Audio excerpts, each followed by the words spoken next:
हमला कर देगा पाकिस्तान पे, इसलिए बहुत बड़ी फौज चाहिए। और वो सारे इंस्टीट्यूशन को खुद दबा के बैठे हुए हैं। वो सच्चाई ये है कि पाकिस्तान एक गरीब देश विद रिच आर्मी, ये प्रॉब्लम है। इसीलिए पाकिस्तान की जो फौजी फाउंडेशन है वो बिजनेस करती है कि ऐसा कोई देश होगा जहां पर फौज लड़ाई की बजाय बिजनेस करती हो।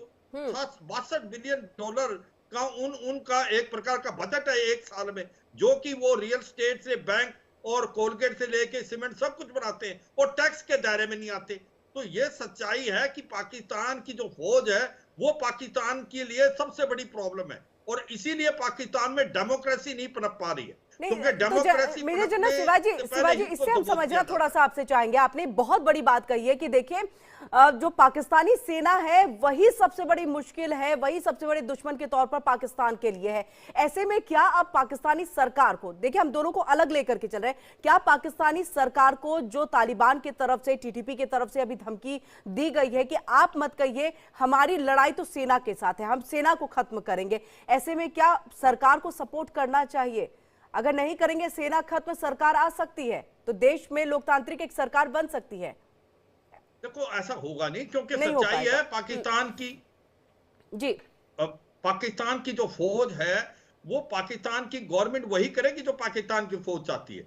ये तो मुझे लगता है तहरीके तालिबान पाकिस्तान का एक प्रकार से बड़ी चालाकी वाली डिप्लोमेटी काम हम्म। किया है, हम्म। मगर ऐसा होगा नहीं, क्योंकि सच्चाई है कि असली पावर पाकिस्तान की आर्मी के पास है। हम्म। वही का जो अभी भी हो रहा है वो पाकिस्तान की फौज कर रही है। देखो भारत के साथ रिलेशन क्यों नहीं अच्छे होते, भारत के साथ इसलिए अच्छे नहीं रिलेशन होते क्योंकि पाकिस्तान ने एक हवा बना रखा है कि भारत की फौज जो है हमला करेगी, और इसीलिए वो आतंकवाद का सहारा लेते हैं। उनकी स्टेट पॉलिसी है आतंकवाद को भेजना, लश्कर तोबा जैसे मोहम्मद भेजते हैं। जो पाकिस्तान की गवर्नमेंट है उसको गिराने में ज्यादा टाइम नहीं लगता पाकिस्तान की फौज को। हम्म। आप पुरानी हिस्ट्री देखें। जी।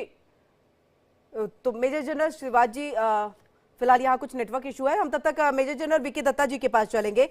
मेजर जनरल वीके दत्ता जी आपसे, क्योंकि देखिए जहाँ जो मेन लड़ाई है, हम तालिबान, टीटीपी, बलूचिस्तान तो अपनी एक अलग लड़ाई लड़ते हुए दिखाई दे रहे हैं, लेकिन उनका भी मेन मकसद है कि हम जो पाकिस्तान में जो सरकार है, जो ये सेना है, उनको जड़ से हम उखाड़ सके और यहाँ पर कोई नई सरकार बने जिससे हमारी जो बेहतरी हो सके।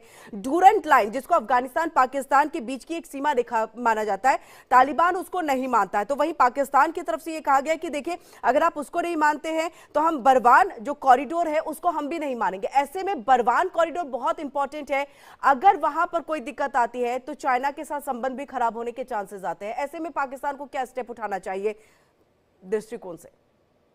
देखिए ऐसा है कि जहां तक सवाल है, जी। ये हिस्टोरिकली एक डिस्प्यूटेड लाइन है जिसको अफगानिस्तान ने बिल्कुल आज तक नहीं माना। जितनी भी हुकूमत उनकी आई ओवर द इयर्स, उन्होंने इसको एक्सेप्ट नहीं किया, सिवाय उस समय जब ब्रिटिश ने एक पपेट बिठाया था अफगानिस्तान में फॉर अ शॉर्ट पीरियड।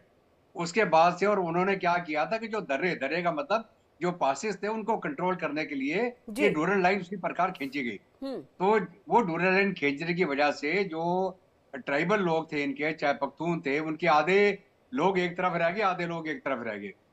और तक ये बात बलूचिस्तान के लिए भी लागू है और जो खैबर पख्तूनख्वा के इलाके के लिए भी है।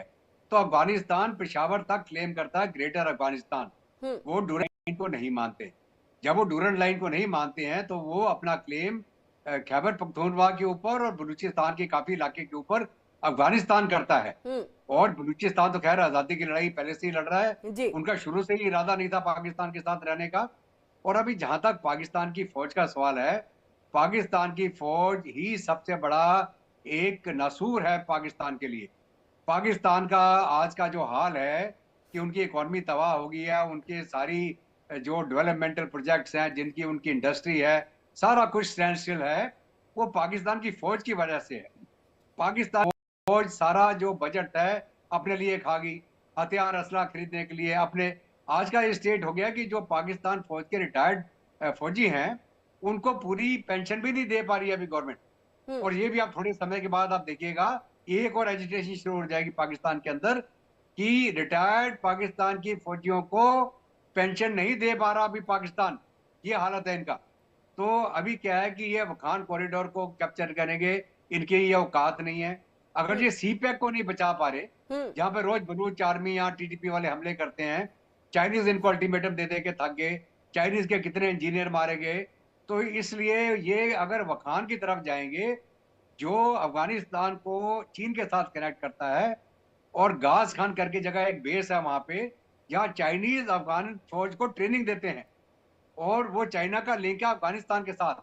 आपका क्या मतलब है कि चाइना चाहेगा कि वो लिंक बंद हो जाए, चाइना और अफगानिस्तान का डायरेक्ट लिंक, और बीच में पाकिस्तान आके बैठ जाए? बिल्कुल नहीं चाहेंगे। तो इसलिए इनको कोई करने भी नहीं देगा। और मान लीजिए अगर ये कोई हमाकत करते भी हैं कि हम अफगान की तरफ जाएंगे, तो इनको याद होना चाहिए तजाकिस्तान या उधर जाके हाथ मिलाने के लिए गए, जो नर्दर्न अलायंस था अहमद शाह मसूद का, वो सारे ताजिक थे या उज़्बेक थे। इन्होंने मदद करी थी उस समय तालिबान की, उनको हराने के लिए। और जब तालिबान रिकैप्चर कर रहा था अमेरिकन के जाने के बाद, तो पाकिस्तानी एयरफोर्स और पाकिस्तान के एसएसजी कमांडो ने जाके वो नर्दर्न इलाके के जो लोग थे वहां ताजिक, उनके ऊपर हमले कर रहे थे कि वो तालिबान को चैलेंज ना कर पाए। तो वो लोग तो कभी इनके साथ, पाकिस्तानियों के साथ आएंगे नहीं। तालिबान को यह पता चल चुका है कि पाकिस्तान ने पैसे ले लेके तालिबानियों को मरवाया, अमेरिकनों को बेसिस दी, अमेरिकन के जो ड्रोन से वहां से ऑपरेट करते थे, इधर से पैसा खाते थे, उधर से हाथ मिलाते थे। तो आज के दिन में तालिबान पाकिस्तानियों को कभी माफ नहीं करेगी, क्योंकि पाकिस्तान के हाथ उनका खून लगा हुआ है। इन्होंने जानबूझ के मरवाया है किसको? तालिबानियों को, अफगानियों को, पैसे के चक्कर में, डॉलर लेने के चक्कर में अमेरिका से। ठीक है, इसलिए आज के दिन में जो तालिबान है इनके ऊपर बिल्कुल भरोसा नहीं करता, और ना वो करेगा। और आगे आने वाले समय में मैं तो कहता हूं जैसे बांग्लादेश में लोगों ने तख्ता पलट दिया शेख हसीना का, कोई समय नहीं लगता अगर अवाम इकट्ठी हो जाए और टीटीपी के साथ मिल जाए तो 2 दिन पाकिस्तान की फौज टिक नहीं सकती है। सिवाय पंजाब के अंदर इनको छुपने की जगह नहीं मिलेगी, और ये सारे लोग वर्दी उतार के भाग जाएंगे। तो कहने का मतलब यह, अगर कोई बोले जी बड़ा हमारा तगड़ा देश है, बड़ा कुछ नहीं है।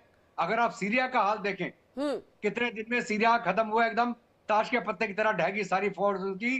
हालांकि वहां रशियन भी सपोर्ट कर रहे थे, और भी जो ईरान पूरा सपोर्ट कर रहा था उनको, हिजबुल्लाह भी उनके साथ था, लेकिन वो 11 दिन के अंदर पूरा सीरिया ढह गया। तो वही हाल पाकिस्तान का होने वाला। अगर यहाँ पे बलूच, वहां पे सिंध, पीओके, गिलगित बाल्टिस्तान, वहां खैबर पख्तूनवा, और उधर ये टीटीपी, वहां से अफगान तालिबान, और अगर यहाँ खुदा ना कहा था इन्होंने हमसे कोई पंगा ले लिया और यहाँ से भारत की फौज, तो मैं पूछता हूँ कहाँ भागेगी पाकिस्तान की फौज? तो इनके बुरे दिन आ गए हैं।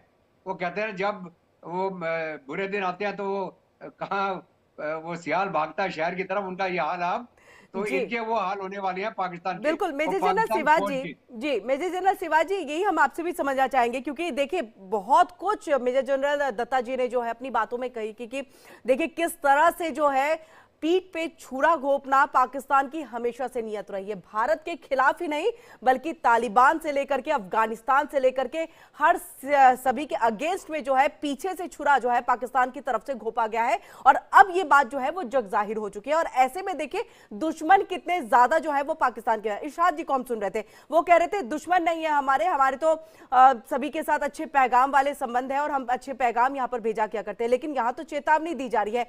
ऐसे में आने वाले दिनों में आप पाकिस्तान के लिए क्या स्थिति देख रहे हैं? क्या यहां पर 3 तरफ से घिरा हुआ पाकिस्तान अपने आप को बचा पाएगा, या उनकी तरफ से अब चाइना, क्योंकि देखिए उनकी तरफ से कुछ कहा नहीं जा रहा है, चाइना कितनी अपनी दोस्ती निभाएगा ये बहुत बड़ी बात है, और ये एक असमंजस वाली बात भी है क्योंकि इस पे अब तक कोई मुहर नहीं लग पाई चाइना की तरफ से कोई, तो पाकिस्तान अकेला खड़ा है, कैसे देखेंगे? हाँ देखो किरण, सच्चाई क्या है कि पाकिस्तान को लगता था कि अगर अफगानिस्तान में तालिबान आ जाता है तो उसके लिए बहुत अच्छी सिचुएशन है, क्योंकि उसका वेस्टर्न बॉर्डर जो है वो एक सिक्योर हो जाएगा और उसको एक स्ट्रेटेजिक डेप्थ मिलेगी। मगर भारत को पता, चाइना इस बात को मान रहा है?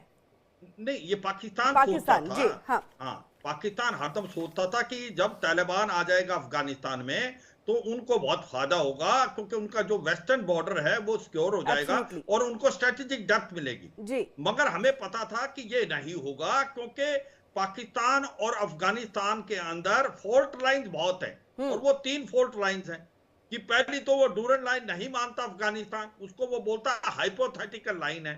पश्तूनों को दोनों में डिवाइड कर दिया है, पाकिस्तान और अफगानिस्तान में, चाहे वो खैबर पख्तूनख्वा में या बलूचिस्तान में।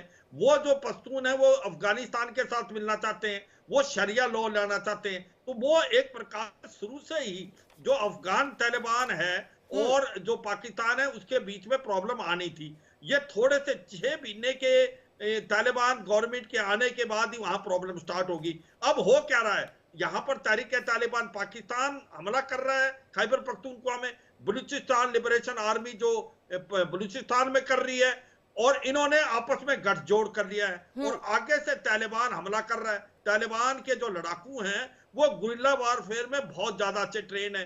उनको यह समझना चाहिए पाकिस्तान की आर्मी को कि जो अफगानिस्तान में कोई जीत नहीं पाया, पहले ब्रिटिशर आए थे वो हारे, उसके बाद सोवियत यूनियन आए थे वो हारे, उसके बाद अमेरिकन आए थे वो अंधेरे के अंदर छुप के भाग गए वहां से। तो ऐसे में तालिबान जो है वो गुरिल्ला वारफेयर में बहुत स्ट्रांग है। पाकिस्तान की आर्मी को बहुत ज्यादा मुश्किल होने वाली है। ये जो आपके डूरन लाइन में पोस्टें हैं वो उन्होंने 7 से 8 पोस्टें कब्जा भी कर ली। अब आप क्वेश्चन करो कि पाकिस्तान का फ्यूचर क्या है। देखो पाकिस्तान का जो फ्यूचर है वो बहुत ही ज्यादा भयानक है और मुझे लगता है कि एक प्रकार से डरावना भी है। वो क्यों? क्योंकि जिस प्रकार से खैबर पख्तूनख्वा के अंदर या आप बलूचिस्तान के अंदर या आप सिंध के अंदर जिस प्रकार से आतंकवाद सक्रिय हो रहा है, आपका इकोनॉमिक क्राइसिस इतना है कि आपके पास पैसा नहीं है अगले 15 दिन का इंपोर्ट लेने के लिए। आपका जो इंपोर्ट्स बढ़ते जा रहे हैं, एक्सपोर्ट कम होते जा रहे हैं, और आपका जो इन्वेस्टमेंट है कोई आ नहीं रही, टेक्सटाइल इंडस्ट्री बंद पड़ी है।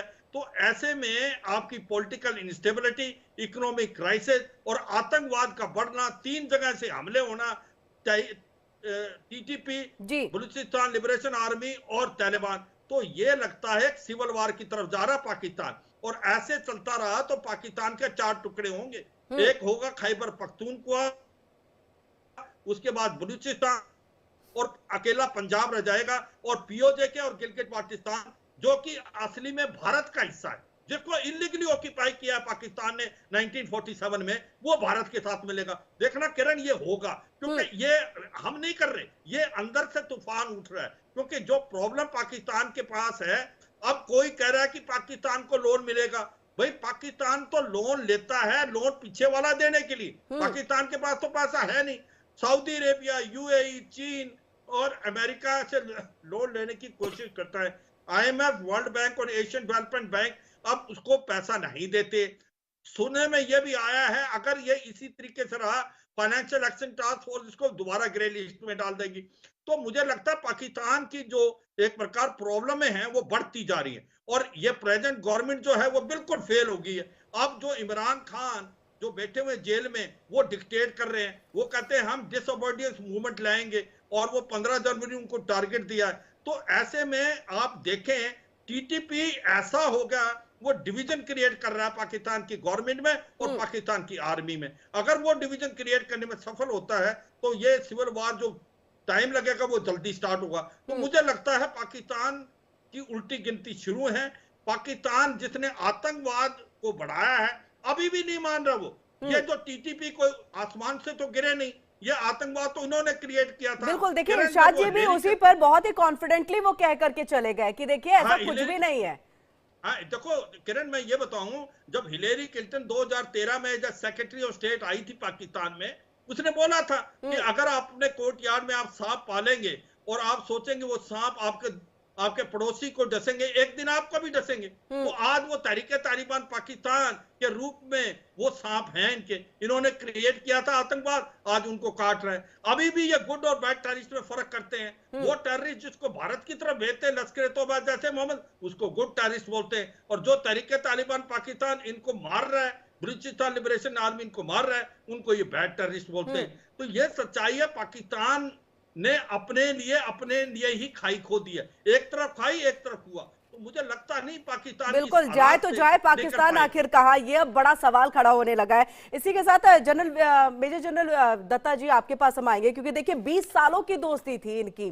तालिबान और पाकिस्तान की। जब अमेरिका ने इनको निकाला था अफगानिस्तान से बाहर शुरुआती दिनों में, तो उसके बाद से पाकिस्तान ने काफी सपोर्ट भी किया था और ऐसे में लग रहा था कि कहीं ना कहीं वो उनके एहसान तले दबा रहेगा और 2021 में भी जो वापसी हुई थी उसमें जो पाकिस्तान का ये रहा, लेकिन ऐसा हुआ नहीं। इस्लामाबाद शायद ये भूल गया कि अंतर्राष्ट्रीय स्तर पर कोई किसी का एहसानमंद नहीं होता।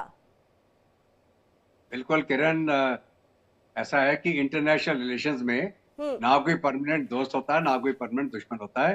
हर एक मुल्क अपने अपने फायदे की बात करता है। अभी 20 साल तक पाकिस्तान लगा रहा अफगानिस्तान की मदद करने में, पहले सोवियत के खिलाफ, फिर अमेरिकन के साथ मिलके मदरसों के यहाँ से इन्होंने टीटीपी के लड़ाकों को तैयार किया, वहाँ पे सोवियत फौज के साथ लड़वाया। उसके बाद जब अमेरिकन आ गए तो अमेरिकन के साथ ये डबल गेम खेल रहे थे, इधर से डॉलर लेते थे, वहां से उधर मरवाते थे तालिबान को, और तालिबान को बोलते थे हम तुम्हारी मदद कर रहे हैं, तो ये डबल गेम खेलते रहे। इनका अल्टीमेट एम ये था कि किसी प्रकार अफगानिस्तान के अंदर पाकिस्तान की पकड़ रहनी चाहिए और अफगानिस्तान की जो भी सरकार आए वो पाकिस्तान के पुट्ठू बन के रहें।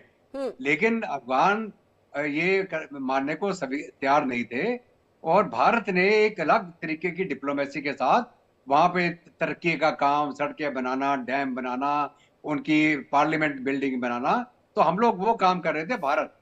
और भारत वहां डेवलपमेंट लेके आ रहा था, चाहे वो करजाई की गवर्नमेंट थी या उससे पहले जो गवर्नमेंट रही है बीच में अमेरिका के, जब इनकी प्रेजेंस वहां थी।